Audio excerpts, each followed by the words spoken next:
Bonjour à tous et à toutes. Aujourd'hui, vous allez écouter La sorcière des bois verts, épisode 3. Félicitations à Suzy, Paco, Gaspard, Nélia, Achille, Sophie ou encore Margot, dont les prénoms apparaissent dans cette histoire. Continuez de nous les envoyer pour les suivantes. Je vous laisse avec la Picpus. Bonne écoute.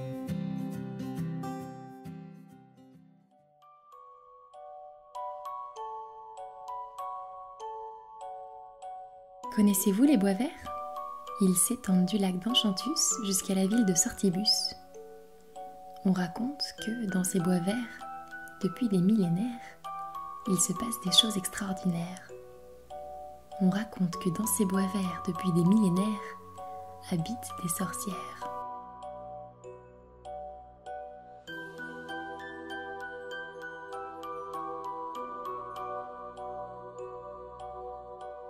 La Picpus passe la journée à ronchonner. La visite de Maurice Lamalis et de Birgit de Grandemaison l'a mise de très mauvaise humeur. Un parc d'attractions dans mon jardin, un train fantôme dans mon manoir. On aura tout vu.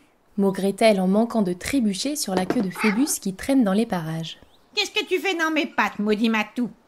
Va plutôt chasser les souris du grenier. Je n'ai pas le temps de m'occuper de toi. Je dois trouver une solution pour faire annuler leur projet ridicule de loupi-loup machin chose. Phébus, vexé, miaule et se glisse par la fenêtre entrebâillée pour aller faire un tour dans le jardin. 3 cris rauques de corbeaux retentissent dans le salon. C'est la grande horloge qui sonne 3 heures. Babette ne devrait plus tarder à arriver. Elles se sont parlé grâce à leur téléphone coquillage un peu plus tôt dans la journée. La Picpus l'a appelé pour lui raconter la visite de la mère et du constructeur de parc d'attractions. Babette, qui est une experte en sortilèges, lui a promis de l'aider à trouver une solution. Ah, d'ailleurs la voilà qui arrive, sa chouette endormie sur l'épaule, traînant derrière elle une énorme valise. Tout essoufflée, elle s'affale dans le fauteuil en osier. J'ai passé la matinée à chercher dans mes grimoires, mes armoires et mes placards. Et alors ? Tout est là, lui répond Babette en désignant la grosse valise. La Picpus s'approche. Attention, ne l'ouvre surtout pas. Le sortilège se retournerait contre toi. La Picpus se recule. C'est alors qu'elles entendent des voix dans le jardin. Phébus rentre dans la maison ventre à terre et court se cacher sous le canapé. Qu'est-ce que c'est encore ? Rouspète la Picpus en passant la tête par la fenêtre. 2 hommes et une jeune femme aux cheveux lisses et roux se tiennent dans son jardin, au milieu des citrouilles, avec des casques de chantier sur la tête et des instruments bizarres dans les mains. La Picpus sort sur le perron du manoir en gesticulant. Je peux savoir ce que vous fabriquez ? Bonjour. Moi, c'est Margot et je suis conductrice de travaux. Ces 2 messieurs sont géomètres. Vous savez, nous travaillons pour monsieur Lamalis. Et là, nous prenons des mesures pour l'installation du Loupi-Loup 3000. Lui répond poliment la jeune femme en caressant distraitement un grand collier vert pendu autour de son cou. Mais je rêve ! Ne t'énerve pas, ça n'en vaut pas la peine. Lui chuchote Babette à l'oreille. Utilisons plutôt ma valise. Elle s'approche de Margot et de ses collègues. Excusez mon amie, elle est un peu patraque aujourd'hui. La Picpus lève les yeux au ciel. Puisque vous avez l'air très habile et que vous avez plein d'outils très impressionnants, peut-être pourriez-vous nous rendre un petit service ? Nous n'arrivons pas à ouvrir ma valise et j'en ai besoin car je dois partir en vacances demain. Explique Babette en souriant de sa grande bouche à moitié édentée. Elle se tourne vers la Picpus et lui fait un clin d'œil. Un des géomètres hausse les épaules. On n'a pas le temps, madame. L'autre géomètre lui répond gentiment. Allons, on a toujours le temps pour aider les grands-mères. On va s'en occuper. Elle est où votre valise ? Demande-t-il en se tournant vers Babette. Je t'en donnerai de la grand-mère, moi. Bougonne la Picpus en allant chercher la valise. Elle la traîne prudemment jusque dans le jardin.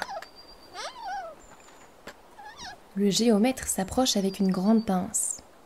Non, non, attends, laisse-moi faire. Lui demande Margot en se précipitant pour lui prendre la pince des mains. Babette fait signe à la Picpus de se reculer. Celle-ci se dépêche de rejoindre son amie sur le perron. D'un claquement de la pince, Margot casse la serrure de la valise. Un grand nuage orange en sort, enveloppe Margot un moment, et pchit, plus rien. Les 2 sorcières froncent les sourcils.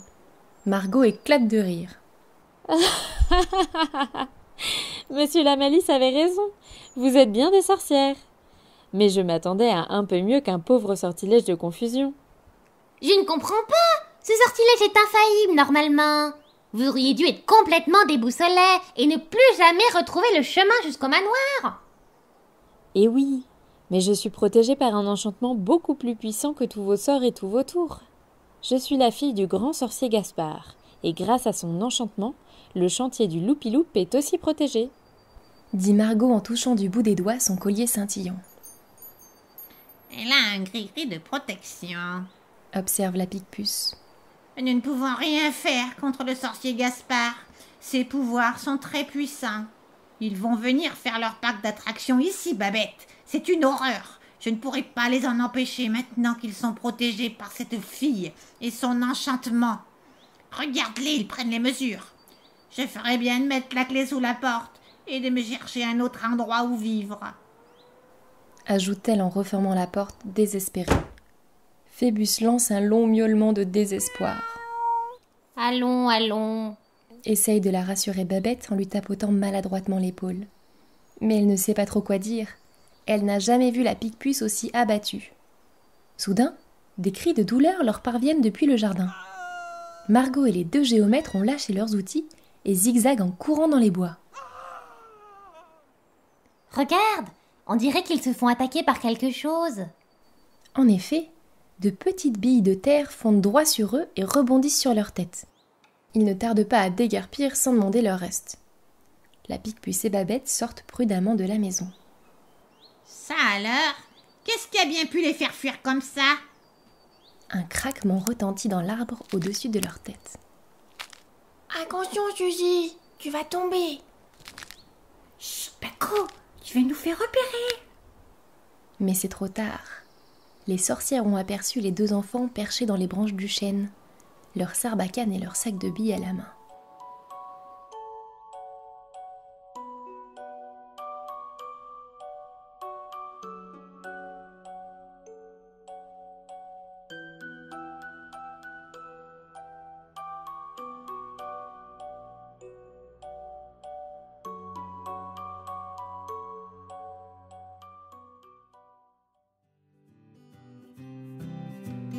Vous venez d'écouter La sorcière des bois verts. Nous vous donnons rendez-vous lundi prochain pour la suite de l'aventure. Si l'histoire de la Picpus vous a plu, n'hésitez pas à la partager autour de vous, à nous mettre 5 étoiles sur Apple Podcast et à nous écrire pour partager vos ressentis.